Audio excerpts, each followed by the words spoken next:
하나님 나라의 가치를 아는 사람이란 제목 가지고 함께 하나님 말씀 받기를 원합니다. 제가 어렸을 때 집에 그림 한 점이 있었습니다.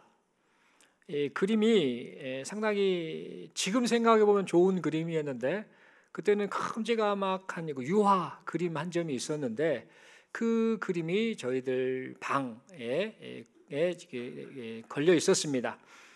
그런데 이 좋은 그림, 이 그림을 가치를 몰라서 소홀히 여겼다가 그 그림을 잃어버리고 말았습니다. 그 그림이 어떤 그림이었냐면, 그 한국에서 유명한 그 화가였던 천경자 화백이라고 들어보셨을 겁니다. 어르신들은 잘 아실 겁니다.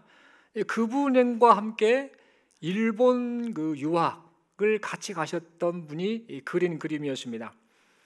이 그림이 저희 집에 있게 된 이유는, 그 그림을 그린 분이 저의 어머니의 어머니, 저의 외할머니겠죠? 외할머니의 친구분이셨기 때문입니다. 그 외할머니의 친구분이 그린 그림을 이제 저희가 보관하고 있었던 것이죠. 그 이유는 그 그림을 그린 분이 저희 어머니에게 예쁘다고 하면서 선물을 주셨던 그림입니다. 그래서 그 선물로 받은 그림이 이제 방 한쪽 벽에 딱 그렇게 걸려 있게 되었습니다. 그래서 저를 비롯한 저희 형제들은 어렸을 때부터요, 그 그림을 그냥 무심코 보면서 그렇게 자랐습니다. 그러던 중에 제가 초등학교 6학년이 되었을 때 이제 다른 집으로 이사를 가게 됐습니다. 제가 이사를 좀 많이 다녔었는데, 특별히 초등학교 6학년 때 이사를 좀 가면서 그만 그 그림을 그 집에다 그대로 놓고 이사를 가버렸습니다. 정신없이 이사를 하다 보니까 그림을 못 챙겼던 거기도 하고, 또 하나는 그 그림이 얼마나 가치 있는 그림인가를 잘 몰라서 그냥 그렇게 등한시 여겨서 그렇게 이제 그런 실수를 범하고 말았던 겁니다. 그런데 어느 날이었습니다. 한 1년 정도 시간이 지난 후에 그 그림을 그렸던 그분으로부터 저희 어머니에게 전화가 왔습니다. 아야, 그 그림 잘 보관하고 있지? 그 그림의 가치가 아마 한 1,000만 원 정도는 할 것이다. 놀라지도 않으십니다. 그러면서 하시는 말씀이 잘 보관해 놔라이 라고 이렇게 말씀을 하셨다고 합니다. 이때가 언제냐면 1980년 한 초중반 때입니다. 제가 그 나이 때니까요. 지금도 상당히 오래된 일인데, 그 그림이 그 당시 한 1,000만 원 정도 했다고 합니다. 직접 그 그림 그린 화가가 그 이야기를 해준 겁니다. 그러면서 앞으로 잘 보관해라 라고 말씀을 하셨는데, 그 그림이 지금 집에 없는 겁니다. 그래서 그 말을 듣고 저희 어머니가 깜짝 놀라셔가지고 한 1년 전에 이사를 떠나버렸지 않습니까? 그 집을 다시 찾아가서 그 집주인에게 찾아가서 혹시 그 그림 어디 있는지 아느냐고, 혹시 가지고 계시냐라고 그렇게 물었습니다. 그랬더니 그 집주인이 하는 말이, 저희가 그것을 두고 갔기 때문에 자기가 알아서 다 처리해버렸다라고 그렇게 말을 했습니다. 아마도 그 집주인이 가지고 있지 않나, 그런 생각을 해봅니다. 여러분, 어렸을 때 겪었던 일이지만 가끔씩 그 그림을 지금 누가 가지고 있을까, 이런 생각을 잘하면서 생각해 봤습니다. 그 당시에 돈 1,000만 원이 넘는 그 그림이었으니까 그 말을 듣고 저도 어렸을 때 충격을 좀 먹었거든요. 야, 그냥 무심코 봤던 그 그림이 그런 귀한 그림이었구나라는 생각을 하면서, 그 귀한 그림을 누가 가지고 있을까, 이런 생각을 했지요. 그러면서 지금은 그 그림의 가치가 엄청날 텐데 아마 요즘 시가로 한 1억 정도 하지 않을까, 이런 상상도 해봅니다. 이런 생각을 하면서, 그때 그 그림의 가치를 내가 알았다라고 한다면 나라도 그 그림을 좀 잘 챙겨 놓았을 텐데 라는 그런 생각을 했었습니다. 그런데 여러분, 후회를 하면 뭐합니까? 다 지난 일 아닙니까? 뭔 의미가 있겠습니까? 여러분, 이 이야기를 제가 지금 말씀을 드리는 것은요, 우리들도 인생을 살면서요, 그 가치를 몰라서 소홀히 여기거나 무관심하다가 나중에는 그것을 다 잃어버리고 후회를 하는 경우가 있음을 보게 됩니다. 함께하는 사람들, 옆에 계신 분이 얼마나 소중한지를 잘 몰라요. 그리고 지금 내게 주어진 이 하루라고 하는 시간이 얼마나 귀한 시간인지를 모르죠. 또 그리고 우리가 지금 나는 건강하다라고 여기는 그 건강이 얼마나 지금 소중한지를 모릅니다. 뿐만 아니라 내가 힘이 든다 할지라도 내가 지금 일할 수 있는 일터가 있다는 사실 자체가 얼마나 귀한지 모릅니다. 그런데 이런 것들을 사람이나 시간이나 건강이나 일터 이런 것들을 이 귀한지 모르고 그 가치를 몰라서 그냥 소홀히 여기다가 무관심하다가 그만 그런 것들을 다 잃어버리고 나서 후회를 하는 경우가 인생 시간 가운데 있더라라는 겁니다. 그러므로 우리는 인생을 살면서 우리가 소중히 여겨야 할 것들에 대한 이 가치를 좀 제대로 알아서 그것들을 좀 소중히 여기면서 살아가는 우리 모두가 될 수 있기를 바랍니다. 그런데 여러분, 우리 예수님께서는요, 오늘 이 본문의 말씀을 통해서 사람에게 있어서 여러 가지가 소중하고 가치가 있는데 그 무엇보다도 진정으로 가치가 있는 것이 따로 있다라는 사실을 말씀하시고 그것에 대한 가치를 분명히 알라라고 우리에게 말씀해 주고 있습니다. 그게 뭘까요? 그것은 바로 영원한 생명과 행복을 주는 나라, 하나님의 나라라고 우리에게 말씀해 주고 있습니다. 여러분, 하나님 나라는 우리가 이 땅에서 누리는 부귀영화, 출세, 성공, 기쁨과는 비교도 할 수 없을 정도로 영광스럽고 행복한 나라입니다. 그런데 사람들은요, 이 하나님 나라의 가치를 알지 못한 채 눈에 보이는 세상의 것에 가치를 두고 살아가고 있습니다. 그래서 우리 예수님께서는 오늘 본문에 기록된 밭에 감추인 보화에 관한 비유와 좋은 진주를 구하는 장사에 관한 비유를 통해서 제발 좀 하나님 나라의 가치를 깨달아라. 사람에게 있어서 진짜 가장 귀한 것이 바로 하나님 나라다.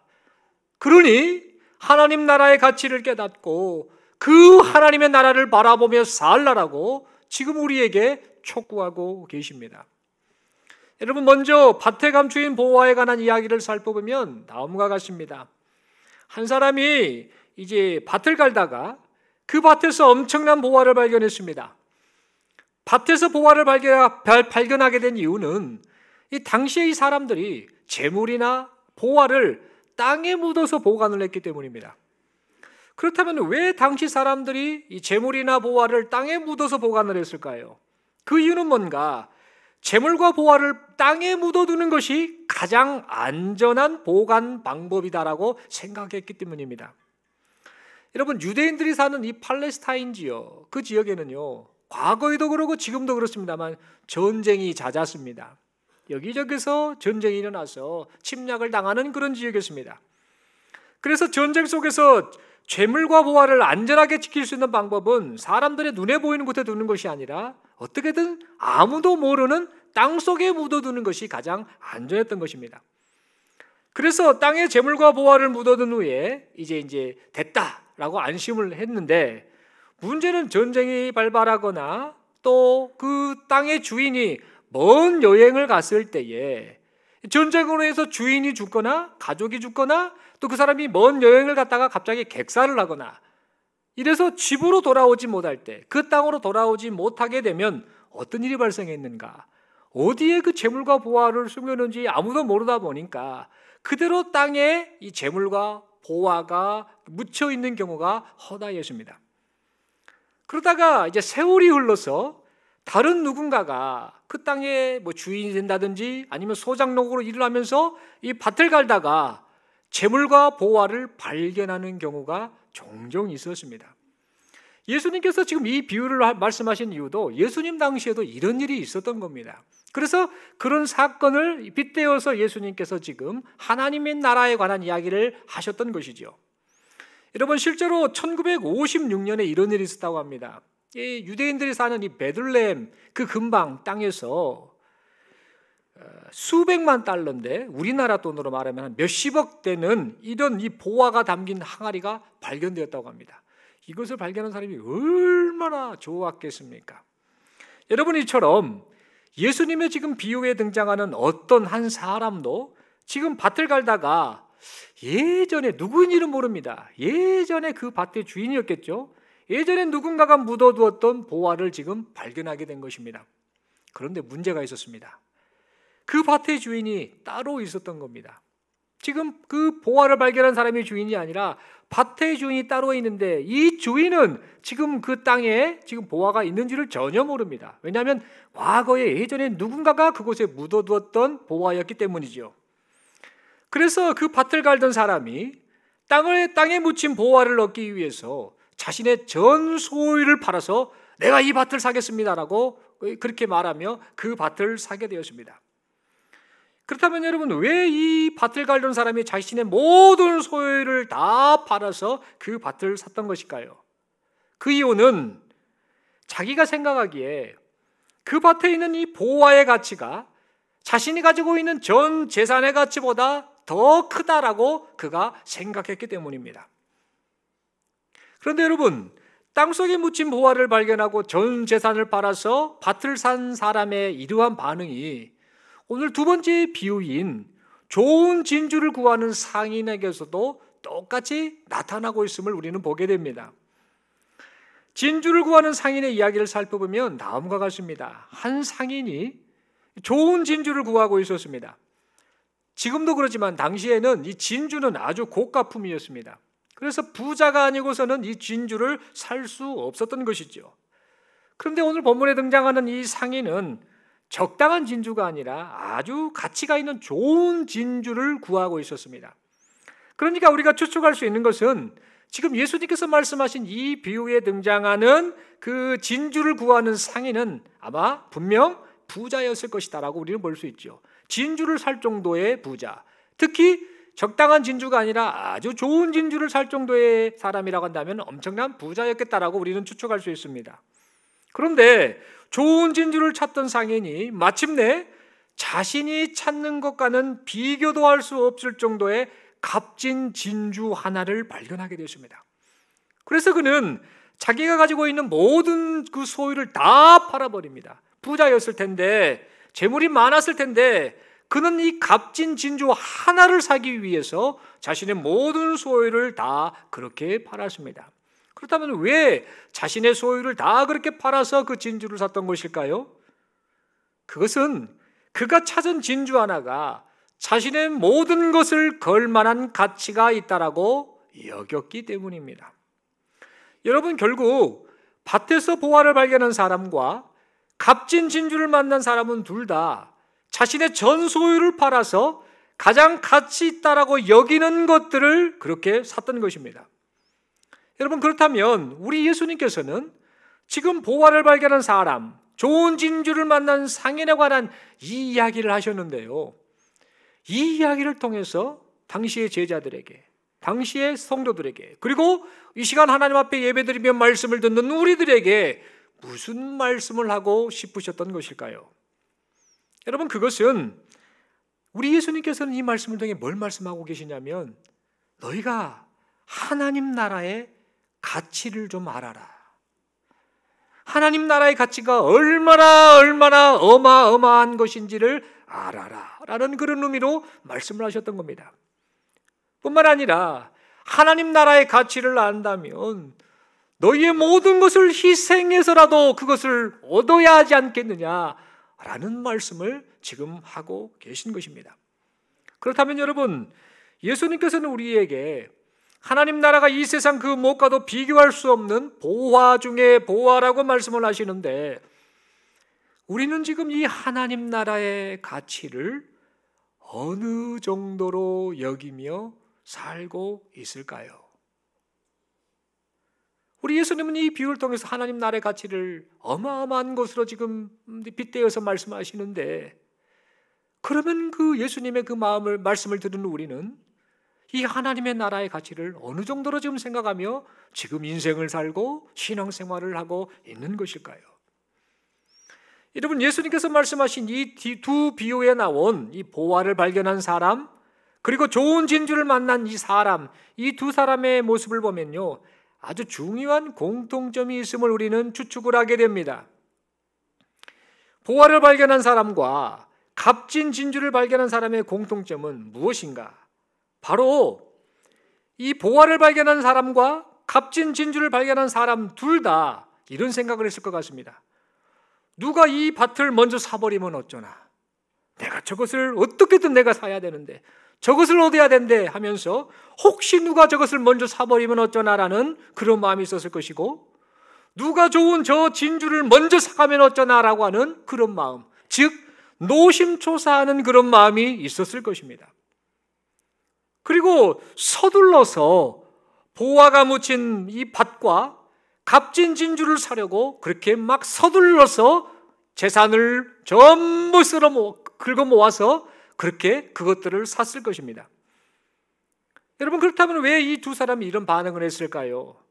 그 이유는 가치가 어마어마한 그것들을 절대 놓치고 싶지 않았기 때문입니다. 여러분, 보화를 발견한 사람과 값진 진주를 발견한 사람은 분명 그것들을 반드시 얻고자 하는 절박한 마음이 있었을 것입니다.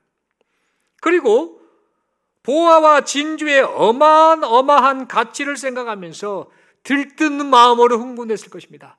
내가 저것을 내 것 만들 수 있겠구나라는 그 마음으로 잠이 오지 않았을 겁니다. 막 설레고 들뜨고 흥분되었을 것입니다. 또한 절대로 보화와 진주를 놓치지 않겠다라고 하는 간절한 마음까지 있었을 것입니다. 그뿐만이 아닙니다. 자기가 전 재산을 팔아서 소유하게 된 밭의 보화와 값진 진주를 잃어버리거나 도둑맞지 않도록 하기 위해서 잘 보관하려고 하였을 것입니다. 내가 어떻게 해서 소유하게 된 것인데, 내가 얼마나 많은 재산을 투자해서 산 것인데 라고 하면서 그것들을 잘 지키려고 했을 것입니다.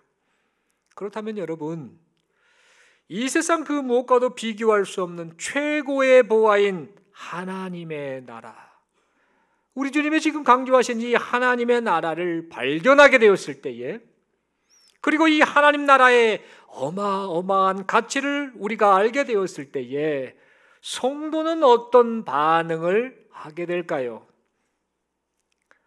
여러분, 우리가 이 세상 그 무엇과도 비교할 수 없는 하나님의 나라를 발견했다라고 한다면 하나님 나라를 얻기 위해서 자신의 모든 것을 쏟아붓지 않겠습니까?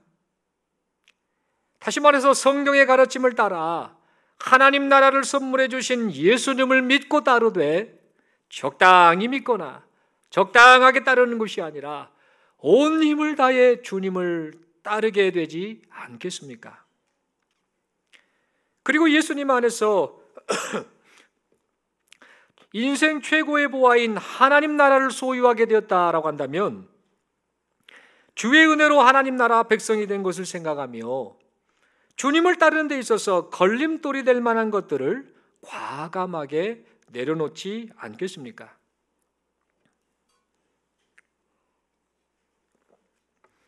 그런데 여러분, 오늘 이 시대를 보면은요, 오늘날 이 성도들의 모습을 보면은요, 안타깝게도 하나님 나라의 가치를 제대로 알지 못한 모습을 보이고 있음을 보게 됩니다. 오늘날 성도들을 보면 예수님을 믿되 편하게 믿으려고만 합니다. 하나님 나라 시민권을 얻어서 구원받고 영생을 누리려고는 하면서도요, 하나님 나라 백성으로서의 의무는 행하려고 하지는 않습니다. 그저 편하게 믿고 편하게 천국에만 가려고 합니다. 다시 말해서 예수님을 통해서 혜택만 누리려고 할 뿐 예수님 때문에 손해는 절대 안 보려고 합니다. 우리 예수님께서는 말씀하셨지요. 누구든지 나를 따라오려거든 자기를 부인하고 자기 십자가를 지고 나를 따를 것이니라 라고 말씀을 하셨는데, 입으로는 주님을 따른다고 말하면서 자기가 하고 싶은 대로 살려는 욕망을 절대 버리려고 하지는 않습니다. 저는 주님을 위해 살겠어요 라고 말은 하면서도 주님을 따르기 위해서 짊어져야 할 자기 십자가, 즉 주님을 따르기 위해서 희생해야 할 자기 희생은 절대 하려고 하지 않습니다. 그저 예수님을 통해 이것저것 얻을 것만 얻으려고 하는 그런 모습이 나타난다는 겁니다. 그뿐만이 아닙니다. 예수님을 믿고 따른다고 하면서 하나님 나라의 영광뿐 아니라 세상의 영광도 함께 취하려고 합니다. 하나님 나라의 영광을 얻으려면 세상 만족, 세상 영광을 얻으려고 하는 그 욕망을 내려놓아야 하는데 그것들을 내려놓으려 하지 않고 있습니다. 그러면서 이렇게 스스로 말하지요. 나는 예수를 잘 믿고 있어요. 나는 하나님 나라를 기다리는 자입니다라고 그렇게 말들을 합니다. 여러분, 왜 이런 모습이 나타나는 걸까요? 왜 이런 안타까운 모습이 오늘날 성도들 가운데에 나타나고 있는 것일까요? 여러분, 그 이유는 하나님 나라의 가치를 진정으로 알지 못하기 때문입니다. 하나님 나라를 내 인생 최고의 보화로 여기며 살고 있지 않기 때문입니다. 여러분, 그러므로 우리는 예수님 안에서 하나님 나라를 발견하고 소유했던 사도 바울, 이 사도 바울이 하나님 나라의 가치를 알게 된 이후에 그가 어떻게 살았는지를 기억해야 되겠습니다. 여러분, 사도 바울은 예수님을 만나 하나님 나라 백성이 된 이후에 일평생 주님을 믿고 따르기 위해서요, 자기가 소중히 여겼던 것들, 자기가 의지했던 것들, 그러나 주님을 따르는데 걸림돌이 되었던 것들, 그런 것들을 과감하게 내려놓았다라고 그렇게 고백하고 있습니다. 그리고 그 사실을 빌립보서 3장 7절, 8절, 9절 말씀을 통해 고백합니다. 그러나 무엇이든지 내게 유익하던 것을 내가 그리스도를 위하여 다 해로 여길 뿐더러 또한 모든 것을 해로 여김은 내 주 예수 그리스도를 아는 지식이 가장 고상하기 때문이라. 내가 그를 위하여 모든 것을 잃어버리고 배설물로 여김은 그리스도를 얻고 그 안에서 발견되려 함이니라고 그렇게 고백하였습니다. 여러분, 바울이 왜 이렇게 말을 했을까요? 그리고 그렇게 말한 대로 왜 그렇게 실제로 삶을 살았을까요? 여러분, 그 이유는 그가 하나님 나라의 어마어마한 가치를 알았기 때문입니다. 사랑하는 성도 여러분, 그러므로 이 시간 우리 모두는요, 하나님 나라의 가치를 제대로 아는 우리 모두가 될 수 있기를 간절히 소망합니다. 말로만 하나님 나라를 말하지 말고, 말로만 하나님의 나라를 기다린다라고 말하지 말고, 우리가 진정 예수님 안에서 하나님의 나라를 발견하고 소유하게 되었다라고 한다면 하나님 나라 백성으로 살기 위해서 무엇을 포기하고 무엇을 추구하며 살아야 할 것인지를 깊이 생각하고 생각만 하지 않고 실제로 실천하고 행하는 여기 모인 우리 모두가 될 수 있기를 간절히 소망합니다. 여러분, 무엇보다도 교회 공동체에 속한 성도로서 하나님 나라를 생각하며 신앙생활을 좀 잘 했으면 좋겠습니다. 여러분, 밭에서 보화를 발견한 사람이 발견한 이후에 보화를 얻기 위해서 그가 한 행동이 무엇이었습니까? 소유를 팔아서 무엇을 했습니까? 뭐를 샀습니까? 밭을 샀습니다. 밭에서 보화를 발견한 사람이 보화를 얻기 위해서요, 땅에 묻힌 보화만을 산 것이 아닙니다. 살 수 없지요. 그 보화를 자기 것으로 삼기 위해서 그가 했던 행동은 뭐냐면요, 보화가 묻힌 밭 전체를 샀습니다. 그러니까 잊지 말아야 할 것은 뭐냐면, 보화를 발견한 사람이 보화를 얻게 된 것은요, 사실 그 사람이 전 재산을 팔아서 아무 필요 없어 보이는 밭까지, 그 보화가 묻혀 있는 그 밭까지 사는 그 희생을 감수했기 때문에 보화를 얻게 되었다라는 사실입니다. 여러분, 이처럼 하나님께서는 우리에게 하나님 나라라는 보화를 선물해 주시려고 하나님 나라를 담고 있는 교회 공동체라는 밭을 통해 우리로 하여금 하나님 나라를 발견하게 하시고 보화가 묻힌 밭과 같은 교회 공동체를 통하여 하나님의 나라를 소유하게 하셨습니다. 그러니까 우리가 잊지 말아야 할 사실은요, 교회 공동체에 속해서 하는 신앙생활을 바르게 하지 않으면서, 교회 공동체에 속해서 하는 신앙생활을 바르게 하지 않으면서 하나님의 나라를 소유했다라고 말하는 것 자체가 큰 문제가 있다라는 사실을 잊지 말아야 한다는 겁니다. 교회 공동체 속에서 성실한 신앙생활을 하지 않으면서 나는 믿음이 좋다라고 말하는 것은요, 사실 스스로를 속이는 것이고 스스로 속는 어리석은 모습이다라는 사실입니다. 여러분, 이것은 마치 무엇과 같냐면요, 보화가 묻힌 밭을 사지도 않았으면서, 아직 사지도 않았으면서 그냥 발견한 것만을 가지고 내가 보화를 얻었다, 이 보화는 내 것이다 라고 말하는 것과 똑같은 모습인 것입니다. 이 얼마나 어리석은 모습입니까? 사랑하는 성도 여러분, 그러므로 이 시간 여기 모여 하나님 앞에 예배드리는 우리 모두는요, 신앙생활을 하되 하나님 앞에서 열심을 내며 신앙생활하는 우리 모두가 될 수 있기를 바랍니다. 편함을 추구하지 않길 바랍니다. 신앙생활의 게으름에서 벗어나길 바랍니다. 우리가 비록 세상에서 살지만 하나님 나라 백성이라는 사실을 결코 잊지 않기를 바랍니다. 여러분, 이런 이야기가 있습니다. 어떤 배가 폭풍을 만나서 배가 고장이 나고 그래서 어느 한 무인도에 도착을 하게 됩니다. 배가 고장이 나다 보니까 항해가 불가능하게 되었습니다. 그래서 이 무인도에서 그 배를 탔던 승객들 모두가 걱정을 하면서 이를 어쩌면 좋나라고 그렇게 전전긍긍했습니다. 그래도 다행인 것은 그 배 안에 이 무인도에서 몇 달 정도 좀 먹고 생활할 수 있는 식량이 있었기 때문에 그나마 그것을 위안으로 삼고 그 승객들이 이제 그 또 배 선원들이 배를 고치고 또 그 시간을 보내게 되었습니다. 더 좋은 것은 그 땅이 매우 비옥했다고 합니다. 그래서 땅을 갈아서 이제 씨앗을 심기만 하면 몇 달 후에는 풍성한 식량을 추수할 수 있었다고 합니다.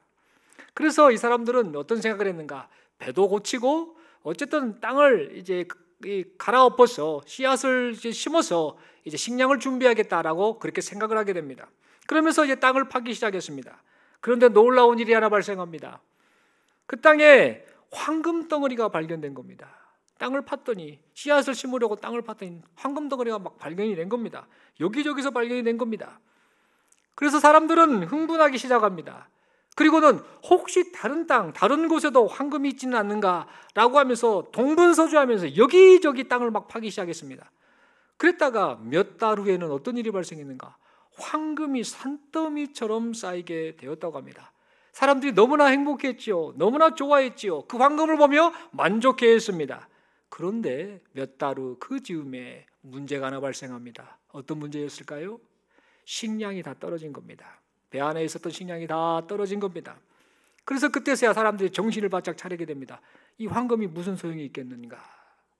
지금 우리가 땅을 파서 황금을 찾기보다는 그때 씨앗을 심었어야 되는데 하면서 뒤늦게나마 땅을 파서 이제 그 씨앗을 뿌렸습니다. 그런데 문제는 파종할 시기를 그만 놓쳐버리고 만 것입니다. 그래서 결과 그 많은 사람들, 승객들은요, 산더미처럼 쌓인 황금을 보며 그렇게 굶어 죽고 말았다라는 그런 이야기가 있습니다. 여러분, 다른 것에 마음이 빼앗겨서 진짜 중요한 것을 놓쳐버린 이런 낭패를 보는 그런 이야기이지요. 여러분, 이처럼 하나님 나라를 바라본다라고 말하면서 혹시 우리가 지금 세상의 것에 마음이 빼앗겨서 살고 있지는 않는지 우리 자신을 좀 돌아보아야겠습니다. 하나님 나라 시민권자라고 말을 하면서 세상 사람들과 똑같은 생각, 세상 사람들과 똑같은 삶의 목적, 세상 사람들과 똑같은 삶의 방법, 세상 사람들과 똑같은 모습으로 지금 삶을 살아가고 있지는 않는지 우리 자신을 돌아보아야겠습니다. 여러분, 오늘날 이 시대를 보면은요, 사람들이 너무나 풍족하고 편리하게 살다 보니까요, 불편한 것을 꺼려합니다. 편함을 추구합니다. 이것이 오늘날 이 시대 사람들의 공통적인 특징이 되어버렸습니다. 그런데 여러분, 문제가 있습니다. 편함이 좋습니다만 또 그것이 시대의 흐름이니까 그런가 보다라고 할 수도 있겠습니다만 오늘날 성도들이 신앙생활까지 이렇게 하고 있음을 보게 됩니다. 그러다 보니 이 모습을 보면서 얼마나 마음이 무겁고 얼마나 괴로운지 모릅니다. 여러분, 오늘날 이 교회들의 모습을 보면은요, 새벽에 기도하러 오는 사람들을 찾아보기가 힘이 듭니다. 오후 예배가 사라진 지가 오래됐습니다. 저녁 예배가 사라져 버렸습니다. 집에서 알아서 그냥 가족들과 보내세요 하는 교회들이 여기저기 지금 계속해서 나타나고 있습니다. 수요일 밤에 드리는 이 수요 예배의 자리, 수요 예배 드리지 않는 교회도 있습니다만 그나마 수요일 밤에 예배를 드리는데 수요일 밤에 드리는 이 수요 예배의 자리를 지키는 사람들은 대부분이 누구냐면요, 나이 드신 어른들 뿐입니다. 수요 예배를 드리는 젊은이들을 찾아보기가 힘든 그런 지금 이 시대의 상황입니다. 그래서 수요 예배 명칭을 바꿔야 될 것 같습니다. 수요 예배라고 하지 않고 할아버지 할머니 예배. 진짜입니다. 그렇게 불러야 될 만큼 상황에 지금 이 나라 한국 교회의 현실입니다. 황금 같은 금요일을 가족과 함께 즐기려는 사람은 참 많습니다. 갈수록 늘어납니다. 그런데 하나님 나라의 가치를 알고 내 시간, 내 땀, 내 눈물을 들여서 나라와 민족과 이웃을 위해 금요기도회 같이 이 기도회에 와서 기도하는 사람들은 점점 줄어가고 있습니다. 심지어 자기를 위해서는 아끼지 않고 물질을 마구마구 쓰면서 하나님 나라를 위해 사용될 헌금 드리는 일에는 인색한 사람들이 점점 늘어가고 있습니다. 이런 안타까운 특징을 보이는데 그러면서도 어떤 생각을 갖는가? 하나님 나라는 소유하고 싶어 한다라는 사실입니다. 여러분, 이런 모습을 어찌 하나님 나라의 가치를 아는 자의 모습이다라고 우리가 말할 수 있겠습니까? 사랑하는 성도 여러분, 그러므로 이 시간 우리는 이 말씀을 통해서 다시 한번 결단하고 또 은혜를 사모하며 이런 고백을 했으면 좋겠습니다. 진짜 하나님의 나라의 가치를 제대로 아는 제 자신이 되게 주옵소서라고 그렇게 소망하고 그렇게 결단하고 그렇게 살아가는 우리 모두가 될 수 있기를 간절히 소망합니다. 그리하여서 하나님 나라의 가치를 깨달아서 하나님 나라 백성답게 이 세상 속에서 살아갈 수 있기를 바랍니다. 또한 복음을 통해 하나님 나라를 발견했고 예수님 안에서 하나님 나라를 소유하게 되었으니 장차 완성될 하나님의 나라를 바라보면서 세상을 향하여 하나님의 나라를 증거하는 여기 모인 우리 모두가 될 수 있기를 바랍니다. 그리하여서 하나님 나라의 영광과 기쁨을 누리는 우리 모두가 될 수 있기를 바랍니다. 뿐만 아니라 하나님께서 우리를 사용하셔서 우리를 통해 우리의 이웃들이 하나님의 나라를 발견하고 소유하게 되는 일들이 날마다 순간순간마다 나타날 수 있기를 간절히 소망합니다. 우리 하나님께서 이 일을 중동교회를 통해서 여기 모인 우리 모두를 통해서 계속해서 이루어가고 계심을 믿습니다. 우리 서로 이렇게 인사하겠습니다. 하나님 나라의 가치를 아십니까? 라고 물으며 인사하겠습니다. 대답은 하지 마십시오. 대답하려면 괜히 마음이 무겁고 부끄럽고 그냥 우리 전라도 말로 껄쩍지근합니다. 그냥 이 질문에 대해서 하나님 나라의 가치를 아십니까? 라고 한다면 자신을 돌아보면 됩니다. 그냥 하나님 앞에 고백하면 되겠습니다. 그러면서 하나님의 나라의 가치를 아는 사람은 어떻게 살겠습니까? 서로 인사하겠습니다. 하나님 나라를 바라보며 삽시다. 이렇게 고백하고 하나님 나라를 바라보며 사는 사람에게 나타나는 중요한 특징이 있습니다. 서로에게 고민하며 인사하겠습니다. 신앙생활 게을리하지 맙시다. 아멘이십니까? 여러분, 예수 믿고 우리가 구원받은 하나님 나라 백성이 되었습니다만 이 가치를 알면은요 인생 대충 못 살지 않습니까? 우리 고등학생들 고3 이제 입시생이 돼가지고 자기 꿈이 있으면요 그걸 놓고 얼마나 잠 안 자가며 공부합니까? 학생들 다 목표 가지고 하지 않습니까? 사업하는 사람들 어떤 목표를 가지면 그것을 위해서 얼마나 열심히 일합니까? 다 그 가치를 알기 때문에 그 가치 있는 그것을 위해서 모든 걸 쏟아붓지 않습니까?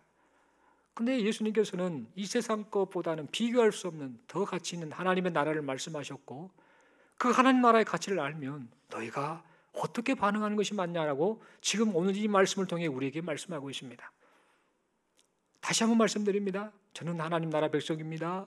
저는 하나님 나라를 바라봅니다. 그 가치를 압니다라고 말은 하면서 하나님 나라에 대한 그 소망을 품고 그것에 모든 것을 쏟아붓지 않고 있다고 한다면 이것을 어찌 하나님의 나라의 가치를 아는 자라고 말할 수 있겠습니까? 여러분, 그러므로 하나님 나라를 생각하면서 지금 우리에게 주어진 이 시간을 좀 하나님 앞에 열심히 살았으면 좋겠습니다.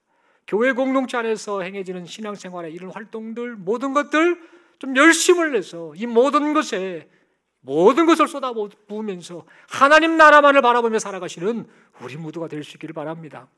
세상 사람들이 아무리 게으르고 이 핑계대고 저 핑계대고 또 우리 주변에 어떤 성도가 게으름을 피우고 방황한다 할지라도 그런 것들을 본받지 말고 그런 것들을 핑계 삼아서 게으르지 말고 정신을 바짝 차리며 건강한 신앙생활, 열심히 있는 신앙생활, 하나님 나라를 위해서 모든 것을 쏟아붓는 그런 신앙생활을 하시는 여기 모인 우리 모두가 될 수 있기를 간절히 소망합니다. 우리 하나님께서 그런 마음으로 살아가는 우리에게 힘을 주실 것이고 은혜를 주실 것이고 성령으로 충만케 하셔서 우리를 통해 그 놀라우신 은혜를 나타내실 줄로 믿습니다. 기도드리겠습니다. 하나님 아버지의 은혜를 감사합니다. 말씀 받았습니다. 하나님 나라를 마음에 품고 그 가치를 알면서 하나님 나라 백성답게 신실하게 믿음으로 삶을 살아내는 우리 모두가 되게 하여 주옵소서. 이 시대가 참으로 악하고 게으르고 타락한 시대입니다. 그 영향이 성도들에게도 그대로 지금 물들고 있습니다. 정신을 바짝 차리게 하여 주시고 내가 진정 하나님의 나라의 가치를 안다라고 고백한다면 이제는 이 하나님의 나라를 품고 우리에게 주어진 모든 것들을 쏟아부으며 신실하게 하나님 앞에 신앙생활에 나아가는 우리 모두가 되게 하여 주시옵소서.